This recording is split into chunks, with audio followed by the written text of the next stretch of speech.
अस्सलाम वालेकुम सर। सबसे पहले तो अल्हम्दुलिल्लाह मैं अल्लाह ताला का शुक्रिया अदा करना चाहूँगी कि जिसकी रहमत से मैं अल्हम्दुलिल्लाह आज रिकमेंड हो गई हूँ।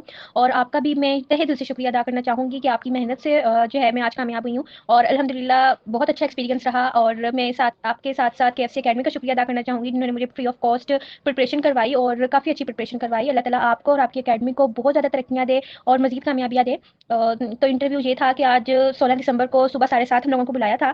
और तकरीबन 8 बजे हम लोगों को जो है उसके अंदर ASRC सेंटर के अंदर जाने की उन्होंने इजाज़त दी थी। देन फिर हम लोग एंटर हुए थे और हम लोगों को एक रूम में बिठा दिया था उन्होंने। और हमारी जैसे नंबर्स थे उसके हिसाब से मैं बिठा दिया था, तो उन नंबर्स के हिसाब से मेरा 8 नंबर था। और फिर बारी बारी जो है वो बच्चों को बुला रहे थे। 7 तकरीबन हमारा इंटरव्यू शुरू हुआ। सो फिर मेरा जब नंबर आया तो मैं रूम के अंदर एंटर हुई। मैंने सलाम किया, उन्होंने जवाब दिया, फिर उन्होंने कहा बच्चे बैठ जाए, मैं बैठ गई। उन्होंने कहा कि आप कंफर्टेबल है? मैंने कहा जी सर अल्हम्दुलिल्लाह। और फिर उसके बाद उन्होंने मुझसे इंट्रोडक्शन पूछा था, मैंने उनको अपना इंट्रोडक्शन दिया।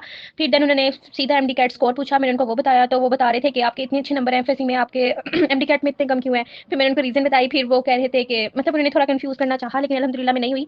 देन फिर उसके बाद उन्होंने बाबा के प्रोफेशन के बारे में पूछा, बाबा के प्रोफेशन के बारे में और सिबलिंग्स के बारे में। और फिर देन उन्होंने मेरी हॉबीज़ के बारे में पूछा, मैं नॉवेल्स रीडिंग के बारे में और रनिंग स्किपिंग वगैरह के बारे में। देन फिर थोड़ा कंफ्यूज करना चाहा, फिर उन्होंने कहा कि अगर हम आपको सिलेक्ट ना करें तो आप क्या करेंगी। देन फिर उन्होंने कहा कि अगर हम आपका कहीं और ट्रांसफर कर देते हैं तो क्या करेंगी, नाइट ड्यूटी लग गई तो क्या करेंगी, आर्मी की लाइफ बहुत टफ होती है, कैसे हैंडल करेंगी। तो इस तरह के उन्होंने क्वेश्चन पूछे और फिर मैंने सबके जवाब दिए। फिर उन्होंने कहा गुड लक, फिर मैंने कहा थैंक यू। और फिर मैं अल्लाह हाफिज़ करके आ गई। तो अल्हम्दुलिल्लाह अच्छा एक्सपीरियंस था और इसमें मैक्सिमम क्वेश्चन वही थे जो आपने हमें प्रिपेयर करवाए थे। मैं अगेन आपका शुक्रिया अदा करना चाहूँगी। Thank you so much sir.